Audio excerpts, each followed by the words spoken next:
नमो भगवते वासुदेवाय। तो आज हम लोग श्रीमद् भागवतम के इस तृतीय स्कंद के 51, 52, 53 यानी कि आज हम लोग ये अध्याय समाप्त कर रहे हैं।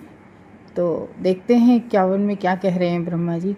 अहो अद्भुत में तन्मे व्याप्रत्यस्यापि नित्यदा नाहि योधन्ते प्रजा नूनम दैवमत्र विधातकम। तो कह रहे अहो अहो, अरे हम लोग नहीं कहते अरे ये कैसे, तो वैसे ही ब्रह्मा जी कह रहे हैं अहो हाय अद्भुत मय तन्ने, यानी कि ये तो बड़े आश्चर्य की बात है, अद्भुत है, अद्भुत बात है कि व्यापर क्या अद्भुत बात है कि अरे ब्रह्मा कह रहे हैं ये तो बड़ी अद्भुत बात है, ये बड़ी विचित्र बात है कि मेरे सर्वत्र फैले हुए रहने पर भी ब्रह्मांड भर में जनसंख्या अब भी अपर्याप्त है। मैं इतना प्रयास कर रहा हूँ, मैं इतनी मतलब जनसंख्या बढ़ाना चाह रहा हूँ, सृष्टि का कार्य आगे बढ़ाना चाह रहा हूँ, लेकिन जनसंख्या तो अभी भी नहीं बढ़ रही है। भाई बढ़े कहाँ से, 4 कुमार हुए, उन्होंने बिल्कुल साफ मना कर दिया। फिर वो 10 मुनि हुए, तो वो कह रहे कि इतना सब कुछ प्रयास कर रहे हैं और फिर भी हम मतलब हमारी जनसंख्या अपर्याप्त है। तो इस दुर्भाग्य का कारण केवल एक ही बात हो सकती है कि एकमात्र भाग्य के अतिरिक्त और कुछ भी नहीं, कि ऐसी प्रभु की इच्छा होगी। हम लोग नहीं कह देते हैं अब क्या करें, हम इतना तो प्रयास कर रहे हैं और इतने प्रयास करने के बावजूद भी काम नहीं बन रहा है, तो अब ये दैव इच्छा है। तो वैसे ही ब्रह्मा जी कह रहे हैं क्या करें, निरंतर मैं सृष्टि की रचना में लगा हूँ और निरंतर सृष्टि की रचना करने पर भी बड़ी आश्चर्य की बात है कि प्रजाओं का विस्तार ही नहीं हो पा रहा है, जनसंख्या ही नहीं बढ़ पा रही है पर्याप्त रूप में। तो इसमें हमें लगता है कि दैव ही विघ्न डाल रहे हैं, हो सकता है आगे चल रहे हैं कि मतलब भगवान की ही ऐसी इच्छा नहीं होगी कि बढ़े, क्योंकि भगवान ने ही उन्हें शक्ति दी थी सृष्टि की। क्योंकि जब सृष्टि का कार्य शुरू कर रहे थे तो ब्रह्मा जी ने भी तो कहा था कि हमें ऐसा आशीर्वाद प्रदान करो कि हमें कहीं ऐसा न लगने लगे कि मैं ही कर रहा हूँ। तो एवं युक्त तस्तस्य दैवं चावेक्षितस्तदा कस्य रूपम भूत द्वेधा यत्काम्यं भिचक्षते। कह रहे हैं जब भी इस तरह से ब्रह्मा जी सोच रहे थे कि अरे भगवान ही की कोई इच्छा होगी कि इतनी जल्दी जनसंख्या ना बढ़े, तो इस तरीके से बड़े विचार मग्न थे जब ब्रह्मा, और अलौकिक शक्ति को देख रहे थे। यानी कि हम लोग नहीं कहते कि जब बहुत प्रयास करने के बावजूद भी काम ना हो तो हम लोग कहते जरूर ये भगवान की इच्छा है। तो वो अलौकिक शक्ति को देख रहे थे, भगवान की शक्ति होती है अलौकिक शक्ति। तब उनके शरीर से 2 अन्य रूप उत्पन्न हुए, वे अब भी ब्रह्मा के शरीर के रूप में विख्यात है। तब उनके शरीर से 2 रूप, फिर ब्रह्मा जी सृष्टि बढ़ाने के बारे में सोच रहे थे क्यों नहीं हो रही, तो ब्रह्मा जी के शरीर से 2 रूप, यानी कि 2 रूप पता है कौन, शतरूपा और मनु, ये 2 रूप ब्रह्मा जी से उत्पन्न हुए। तो ब्रह्मा के शरीर से 2 शरीर उत्पन्न हुए, एक स्त्री का, एक पुरुष का, एक मनु का, एक शतरूपा का। एक के मूछ थी और दूसरे के उपरे हुए बच्चे स्थल थे। कोई भी उनके प्राकृतिक के स्रोत को नहीं बतला सकता था, इसलिए आज भी वे कायम कहलाते हैं, जिसका अर्थ है ब्रह्मा का शरीर। इनमें उनके पुत्र या पुत्री के रूप में उनके संबंध की कोई जानकारी नहीं मिलती। मतलब ये कि ब्रह्मा जी के शरीर से 2 शरीर उत्पन्न हुए, लेकिन वो भाई बहन नहीं हुए। क्यों? क्योंकि ब्रह्मा जी ने कोई भौतिक तरीके से वो शरीर उत्पन्न नहीं किए थे, वो उन्होंने अपने ऐसे ही प्रकट कर दिए थे। तो ऐसा कहीं अपने वैदिक साहित्य में या शास्त्र में किसी में ये नहीं मिलता है कि वो कोई भाई बहन या ब्रह्मा जी के पुत्र पुत्री थे। उनका मनु और शतरूपा का कहीं भी ऐसा, जैसे 4 कुमारों का उल्लेख है कि वो उनके 4 कुमार उनके पुत्र थे, नारद उनके, और ये 10 प्रजापति थे, लेकिन ये कहीं नहीं लिखा कि ये जो मनु शतरूपा थे ये उनके पुत्र पुत्री थे। ये इसका कोई मतलब संबंध की कोई जानकारी नहीं मिलती है। तो ताभ्याम रूप विभाग्याभ्याम मिथुनम सपद्धत, यानी कि ये दोनों पृथक हुए शरीर यौन संबंध में एक दूसरे से संयुक्त हो गए। तो ये लोग दोनों मनु और शतरूपा ये लोग संयुक्त हो गए। आगे यस्तु तत्र पुमांसो भून्मन्यु स्वयंभुवः स्वराट् स्त्रियासीच्छत रूपाख्या महिष्यस्य महात्मना।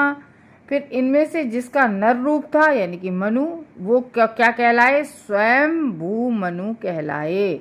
और नारी का जो रूप था वो शतरूपा कहलाई, जो महात्मा मनु की रानी के रूप में जानी जाती हैं। यानी कि जो मनु हुए तो वो पूरी पृथ्वी के, यानी कि इस प्रकार से ब्रह्मा जी जब तर्क कर रहे थे स्वयं से, उस समय अपने भाग्य पर विचार करने लगे, क्या करें, मेरा भाग्य नहीं है, हम तो बहुत लगे हुए हैं। तो तब जब उनके शरीर से दो शरीर विभक्त हुए, ठीक है ना, तो इस तरीके से दो काया उत्पन्न हुई। काया मीन्स दो शरीर उत्पन्न हुए उनसे। तो पुत्र पुत्री के भाव में नहीं उत्पन्न हुए हैं। ब्रह्मा जी के शरीर से दोनों जो जोड़ा उत्पन्न हुआ था स्त्री और पुरुष का, वो पुत्र पुत्री नहीं कहलाए। तो उन शरीर के दोनों जो मनु और शतरूपा थे, उनके शरीर के दोनों भागों में जो पुरुष का था वह सार्वभौम सम्राट स्वयंभू मनु थे। यानी कि सार्वभौम यानी कि पूरी पृथ्वी के सम्राट हो गए थे स्वयंभू मनु। तो इसलिए जब स्वयंभी मनु सम्राट थे तो शतरूपा ऑब्वियसली रानी हुई दोनों। तो इस तरीके से दोनों पति पत्नी के रूप में हो गए। और तत्पश्चात उन्होंने संभोग द्वारा क्रमशः एक एक करके जनसंख्या पीढ़ियों में वृद्धि की।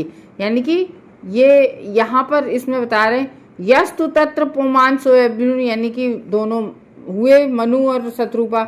फिर तदा मिथुन धर्मेण प्रजा योधा भूभिरे, यानी कि फिर तत्पश्चात उसके बाद में, तदा मीन्स तत्पश्चात उसके बाद दोनों ने संभोग के द्वारा एक एक करके जनसंख्या बढ़ाई। फिर उनकी पीढ़ी दर पीढ़ी, यानी कि फिर उनकी जनसंख्या खूब वृद्धि की उन्होंने, शतरूपा और मनु की आगे पीढ़ियां बढ़ी।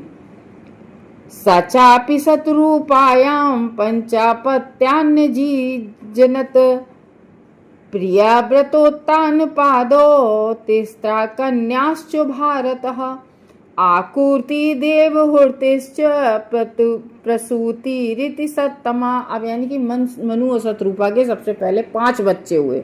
उन 5 बच्चों के इस श्लोक में नाम है। क्या है नाम? फिर ये श्लोक वो बोल रहे हैं विदुर महाराज जी को, मैत्रेय ऋषि सुना रहे थे, जो बीच बीच में हम लोग कहीं भूल ना जाए इसलिए आ जाता है। तो वो कह रहे हे भरत पुत्र, यानी कि भरत पुत्र किसको बोल रहे हैं? विदुर को बोल रहे हैं। हे भरत पुत्र, समय आने पर उन्हें मनु ने शतरूपा के 5 संतानें उत्पन्न हुई। यानी कि उन 5 संतानों में 2 पुत्र थे, एक प्रियव्रत था, एक उत्तानपाद था। ये 2 पुत्र हुए, प्रियव्रत उत्तानपाद, मनु शतरूपा के ये 2 बेटे हुए। और 3 कन्याएं जो हुई वो आकुति, देवहूति तथा प्रसूति। इन अब आगे बढ़ के हम लोग देखेंगे इन लोगों की सबकी अलग अलग बड़ी बढ़िया स्टोरियां भी हम लोगों को मिलेंगी सुनने को। तो आकुति रुचये प्रदात कदमाय तु मध्यमाम दच्छायादात प्रसूतिम चायत आपूरितम जगत। तो यहाँ पर कह रहे हैं किसका विवाह किसके साथ हुआ, ये जो पुत्रियों का, ये लास्ट इस अध्याय का लास्ट श्लोक है। तो आकुतिम यानी कि आकुति नामक की जो कन्या हुई उनकी पहली, पिता मनु ने अपनी पहली पुत्री जो आकुति है उसकी विवाह जो रुचि नाम के एक मुनि थे, रुचि नाम के मुनि के साथ उन्होंने अपनी पहली पुत्री जो आकुति थी उनका विवाह कर दिया। देखो राजा की पुत्री और विवाह किससे कर रहे हैं? मुनि से। और जो बीच की पुत्री थी उनकी मझली पुत्री थी देवहूति, आकुति की रुचि से हुई और देवहूति की करदप मुनि से हुई। सेकेंड नंबर की जो देवहूति माता थी उनकी करदप मुनि से विवाह हुआ। और सबसे छोटी पुत्री जो प्रसूति थी उनकी दक्ष से हुई। दक्ष देखो थोड़े अच्छे पैसे वाले थे, और ये करदप मुनि और ये तो मुनि थे रुचि मुनि। तो इस तरीके से दक्ष का सिस्टम अच्छा था। तो उनमें सारा जगत जनसंख्या से पूरित हो गया। तो दक्ष तो वैसे भी जनसंख्या बढ़ाने में माहिर हैं। तो वहाँ पर ब्रह्मांड की जनसंख्या के सृजन का इतिहास दिया गया है यहाँ पर, यानी कि कैसे जनसंख्या हम लोगों की बढ़ी, हम लोग किनके पुत्र पुत्रियाँ कहाँ से ऐसे हुए, तो वो हम लोगों का ये इतिहास बता रहा है। इसको कहते हैं इतिहास। यहाँ पर इतिहास यानी कि जो ऐसा ही बिल्कुल डिट्टो हूबहू ऐसा ही हुआ है। तो यहाँ पर ब्रह्मांड की जनसंख्या के सृजन का इतिहास दिया गया है। वहाँ ब्रह्मांड के मूल जीवित प्राणी हैं, जिनमें मनु और स्वयंभू तथा उनकी पत्नी शत्रुपा उत्पन्न हुए। मनु से 2 पुत्र 3 पुत्रियों का जन्म हुआ और उन सबों में आज तक विभिन्न लोगों की जनसंख्या उत्पन्न हुई। तो देखो, हम लोग भी जब कहते हैं ना, हम लोग कहते हैं कि कौन से उसके हो हम लोग, तो हम लोग कहते हैं ना कि हमारा गोत्र कश्यप है, ऐसे हम लोग बताते हैं ना। तो हम लोग सारे ऋषियों के ही तो हैं कि हम किसी का कश्यप है, किसी का मतलब अलग अलग सब लोग गोत्रों के हैं। तो ये सब ऋषियों से ही तो हम लोग आए हुए हैं, इन लोग ऋषियों से, तभी हम लोग बताते हैं। जो जिस ऋषि से आया है वो उसका वो गोत्र बताता है अपना। तो इस तरीके से जनसंख्या उत्पन्न हुई, इसलिए ब्रह्मा सबके पितामह कहलाते हैं। तो इसलिए पर पितामह हम लोग कहते नहीं है। तो हम लोगों का पितामह कौन हुआ? ब्रह्मा हुए, क्योंकि हम लोग मनु शत्रुपा उनके भी मतलब पितामह सबसे बड़े ब्रह्मा जी पितामह इसलिए कहलाते हैं। और श्री भगवान ब्रह्मा के पिता होने से सारे जीवों के प्रपितामह, यानी कि सभी जीवों के सबके कौन हुए? तो मतलब ये नहीं कहते पितामह के पितामह के पितामह के पितामह, तो इसलिए ब्रह्मा जी को क्या कहा गया? प्रपितामह कहलाए हैं। इसकी पुष्टि भगवत गीता का जो हम लोग 11 अध्याय पढ़ा था उसके 39 श्लोका में है। कौन सा है 39 श्लोका?